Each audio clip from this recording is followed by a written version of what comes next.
kembali lagi di audiobook novel yang berjudul Nona Menikahi Bocah, karya Ria Mariana, pengisi suara Marina Monalisa. Bab 23, Romantisnya. Seharian ini Nona hanya berdiam diri di kamar. Dia tidak mau makan dan minum. Dewa terus saja membujuknya, tetapi Nona tetap tidak mau. Dewa mencoba mengobrol dengan Nona, tetapi Nona malah menangis karena merindukan ayahnya yang sudah tiada. "Nona, makan ya," ucap Dewa. Nona menggelengkan kepala. Tangannya mijit pelipis kepalanya. Kepalanya begitu pusing dan badan terasa remuk. Dewa segera memberi pijatan pada Nona. Nona menepisnya. "Kau tidak berangkat bekerja?" tanya Nona. "Aku dipecat. Aku akan mencari pekerjaan baru. Tenang saja, aku akan berusaha menafkahimu." Nona tersenyum. Dia mengambil dompet yang ada di tasnya. Nona mengeluarkan kartu debit lalu menyerahkannya kepada Dewa. "Pakailah uang ini untuk membuat usaha. Terserah, mau usaha apa sebisamu dan semampumu," ucap Nona. Dewa menolaknya dengan halus. Dia akan mau jika menerimanya. Dewa akan mencari pekerjaan yang cocok untuknya tanpa bantuan Nona. "Besok aku akan bekerja di bengkel milik Ayah Jojo. Dia teman terdekatku. Untung saja aku banyak mempunyai teman baik yang selalu membantuku, memberiku pekerjaan. Setelah aku mendapat ijazah, pasti aku akan mencari pekerjaan tetap dan tidak kontrak." Nona memandang wajah Dewa. Dia heran, kenapa bocah seperti Dewa memiliki pikiran dewasa. Dewa memang bekerja keras bahkan saat mereka belum menikah. Dewa sempat membantu ayahnya untuk membersihkan kebun milik rumah Bara. Maka dari itu, Bara sudah tahu sifat Dewa yang sangat baik dan pekerja keras. "Dewa, tolong panggilkan para pelayanku. Hari ini aku ingin dipijat oleh mereka," minta Nona. "Kenapa memakai pelayan? Aku bisa memijatmu." Nona menggelengkan kepala. Dewa pasti juga sangat lelah, tapi Dewa bersikeras ingin memijat badan Nona. Dewa langsung mendorong tubuh Nona dan memijat punggungnya. Pijatan Dewa memang kasar, tetapi Nona tetap merasa senang karena sang suami sangat perhatian dengannya. "Nona, aku hanya ingin bilang, jika ingin hidup denganku, maka kau harus terbiasa hidup sederhana. Harta kekayaan tidak ada yang tahu entah sampai kapan. Bukannya aku menceramahimu, tapi saat hidup bersamaku yang miskin ini harus siap mental," ucap Dewa. Nona menganggukkan kepala. Dia menikmati setiap pijatan dari Dewa sampai Nona meminta mengoleskan pelembab ke tubuh Nona. Dewa tidak yakin karena dia harus membuka resleting di punggung Nona. "Sepertinya jika begini mending pakai pelayan saja. Aku akan panggilkan," ucap Dewa sambil berdiri. Tetapi Nona mencegahnya. "Kau saja, ilaskan pada punggungku lalu beri pijatan." Dewa menelan ludah. Dia duduk kembali sambil melihat resleting pakaiannya yang dipakai Nona. Rasa tidak yakin langsung menghampirinya. Dia takut jika hilaf. Dewa mengatur nafasnya lalu mulai membuka resleting Nona. Punggung putih Nona seketika terpampang. Dewa semakin sesak dibuatnya. "Tahan Dewa, ini baru permulaan." "Dewa, mungkin saat ini kita tidak bisa berbulan madu karena sedang berduka. Tetapi jika memungkinkan untuk berbulan madu, mau kemana?" tanya Nona. Pijatan Dewa masih terasa. Tangan Dewa semakin dingin, bahkan bocah itu sudah tidak fokus untuk diajak berbicara.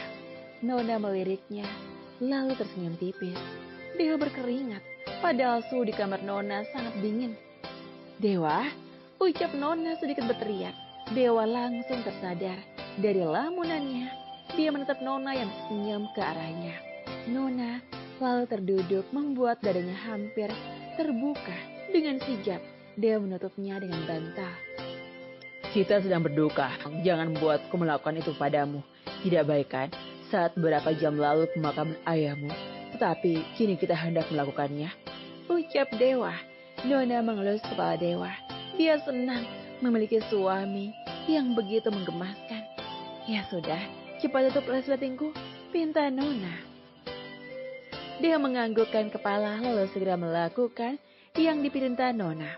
Nona kini malah meluk Dewa dari samping, memeluk sang suami seolah membuatnya merasa nyaman dan kesedihannya seketika hilang. Kau harus berjanji tidak akan meninggalkanku, ucap Nona. Tidak ada alasan untukku meninggalkanmu. Kupikir malah kau yang akan meninggalkanku. Nona menggelengkan kepala dan semakin mendekat Dewa. Bocah yang jauh lebih muda darinya bisa-bisanya membuatnya senyaman ini. Setelah beberapa menit memeluk Dewa, Nona dengan iseng meminjam ponsel Dewa. Dewa langsung berikannya. Nona begitu terkejut melihat ponsel Dewa yang sudah retak dan tidak layak pakai. Dewa, kenapa kau tidak bilang jika ponsel merusak? Tanya Nona. Tidak rusak kok, masih bisa menyala. Nona seketika menelpon Arsel untuk membelikan ponsel terbaru sekarang. Dewa masih belum paham jika ponsel itu untuknya. Kenapa bisa sampai retak begini? Tanya Nona sambil membolak-balikan ponsel milik Dewa. Gara-gara Sarah, dia aja kecemburu pasti membanting ponselku. Mendengar kata Sarah, perasaan Nona berubah menjadi sedih. Nona meletakkan ponsel Dewa di sampingnya. Lalu dia tidur membelakangi Dewa. Bocah itu hanya heran mengetahui perubahan sikap Nona. Nona diam tak bergeming. Dewa langsung balikan pada Nona. Raut wajah Nona nampak begitu kesal. Hari gini masih cemburu, ejek Dewa. Nona terdiam. Dewa langsung mengangkat tubuh Nona ke pangkuannya. Mereka saling berterapan. Dan pada akhirnya, Nona leleh juga. Nona tertawa melihat wajah Dewa yang begitu imut saat menggodanya.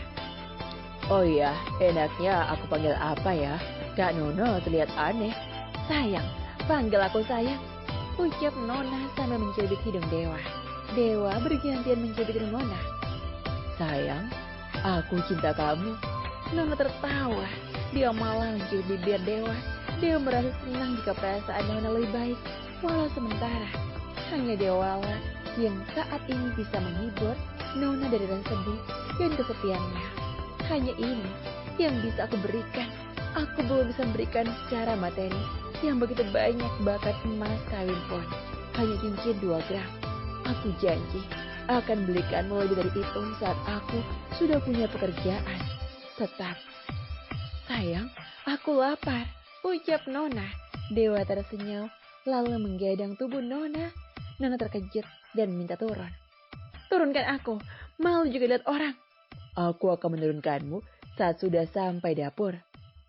Dewa menggendong Nona dari kamar sampai dapur. Semua pelayan memperhatikan mereka. Baru kali ini, pengantin baru itu memperlihatkan keromantisan mereka. Banyak yang berkomentar positif dan ada pula berpikiran negatif karena berapa jam lalu pemakaman ayah Nona dan bisa-bisanya mereka terlihat bahagia. Arsel yang datang bawa ponsel baru begitu cemburu melihat keromantisan mereka. Dia hanya bisa memandang dari jauh. Tiba-tiba saja Mas Supri mengagetkannya. Dor, jomblo ngenes seperti kita mana bisa begitu, ucap Mas Supri. Arsel hanya berdecak. Mas Supri semakin menggodanya. Bagaimana jika kau menggendongku saja? Sama saja kan? Setidaknya jomblo seperti kita bisa merasakan gendong-menggendong. Tutup mulutmu. Tahu batasanmu untuk bercanda denganku, ucap Arsel dengan angkuh. Arsel lalu memilih menunggu di ruang kerja Nona. Dia nampak begitu kesal melihat pemandangan tadi. Harusnya aku yang bersama Nona. Kenapa harus bocah tengil itu? Kalau kamu mau dengar audiobook lebih banyak dan gratis, segera download Audiotune.